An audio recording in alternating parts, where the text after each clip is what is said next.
Hello everyone, and welcome to the Amateur Hour Workshop. This is where we talk about props, equipment, and tutorials for cat massages. When to cat massage? Whenever. Belly Rama. A major whisker watch alert is in effect here. I didn't write this script. If you're planning on shooting a short film, one of the most important stages is pre-production. The more you plan out your film, the more complete it's going to feel. Instead of just shooting things and seeing how they fit together in editing, you can go in with a much more fully realized idea and a lot more control over your shoot. Sometimes with really short weekend projects, it's easy to just take a camera and do it all on the fly. Put the camera on, I'm going out the door, and just film me. And he's like, well, we don't have lighting kit. Like, the microphone is the one on the camera, like where you can't hear anything. That $3 movie was our first movie that got into Sundance, and it played at South by Southwest here 12 years ago. But if you're doing something that's really supposed to showcase your skill, it's best to spend a bit of time in pre-production. But where do you start? You have ideas, and I always say the idea is the most important thing. And the idea tells you everything. The idea is like a seed. The tree is in the seed. Now, unfortunately, I can't help you with thinking up a good idea, but I can give you a few suggestions to kind of get that ball rolling. If you're anything like me, you probably have a cool scene, some neat lines, a really cool character rolling around in your head. Do whatever you can to get that out. You know, write it down, draw it, spray paint it on your grandmother. I don't care. Just get that demon out of you. I cast you out! After it's down on paper, you can start to play with the idea. If you have an interesting character, what kind of world do they live in? What are their goals? If you have an interesting world, who lives there? If you have a cool scene, how did we end up there? Where is it going? By taking your small ideas and putting them in the context of a bigger narrative, you may start filling in the gaps in the story.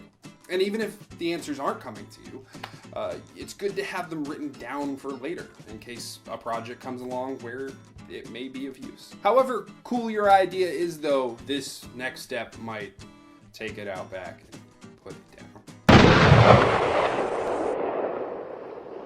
Let's say you want to do some big, elaborate space battle, but your budget is a $20 gift card to Bed Bath & Beyond. Unless you're a wizard with some fitted sheets, you may want to shelve that project for later or rework it until it's in budget.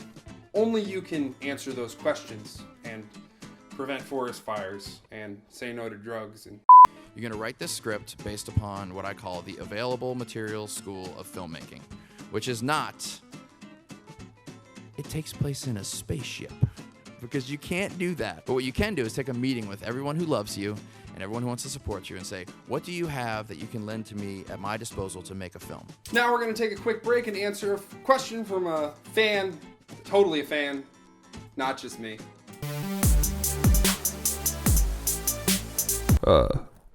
Should I try crowdfund my film? No. Well, maybe. If you're just starting out, absolutely not. You need to learn how to work with less and focus on the how-tos of storytelling and framing and traditional stuff. Like What's sexy? you have nothing to show them if you're just starting out. You have no portfolio, no reason for them to give you the money for it. A good idea will only get you so far. You have to have the skills and the proof to back it up. Now let's say you've got a bit of a portfolio and even a bit of a following. You may stand a chance of being crowdfunded. It's good not to go in empty-handed. Instead of doing production stills or posting a bit of the script or a 5-minute talking head segment of you talking about your movie, go out, shoot some test footage, compile it into clips, make a trailer. Anything to get these people excited about the project and what you can do with that idea. Prove to them that you've got something cool and you've got the skill. People are way more likely to give you that $200K you asked for if they see that you've already got some of the gear and a bit of a head start. And they'll give you $200,000. Guaranteed. Guaranteed! I guarantee that.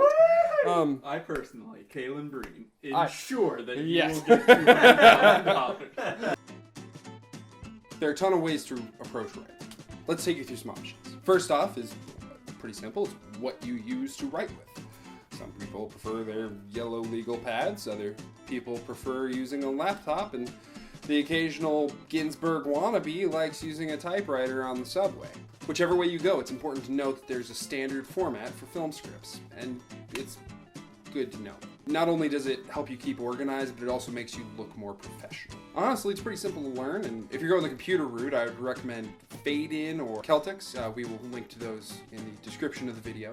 The advantage of these programs is they help you format and organize your characters and notes really easily. Once all that's out of the way, you get to decide how you want to write. Personally, sometimes I go to the set one day with just a bare bones skeleton of an outline and we make it up as we go. Other days I have everything written out to the letter, and God help you if you change a thing about it. It all depends on your style of directing and the project itself. But no matter what your style is, make sure that you are very clear. You don't want to show up on set and have one actor thinking you're making a comedy and another one a horror movie. That's how films like Vampire's Kiss get made. Once you have a script that you're satisfied with, you need to move on to lists.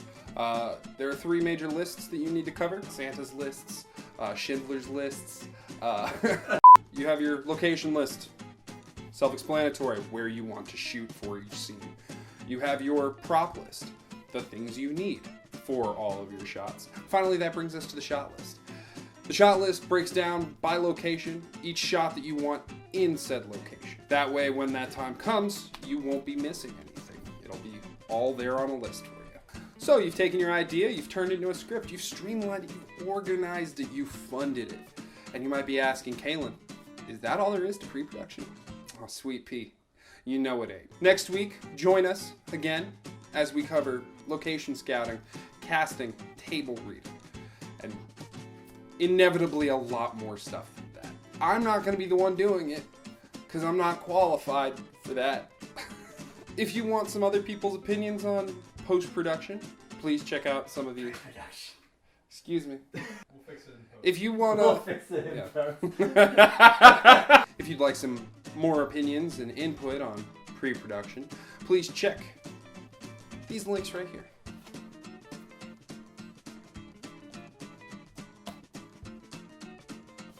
And as always, please like, share, subscribe, all that stuff. It really helps us grow and expand and help more people just like you. It cuts to the cat massage. And back to that.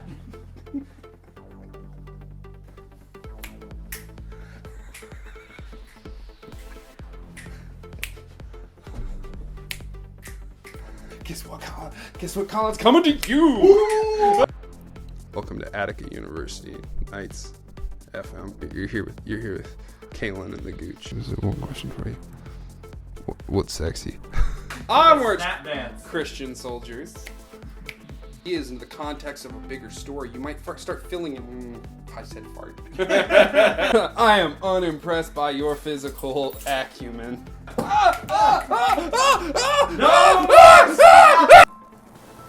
Hey, Colin. Your beard tracking across makes the most unattractive sound. Oh, Ben's got it. Ben still has it. And he's kind of shimmying on the couch. Ben's making very odd eye contact.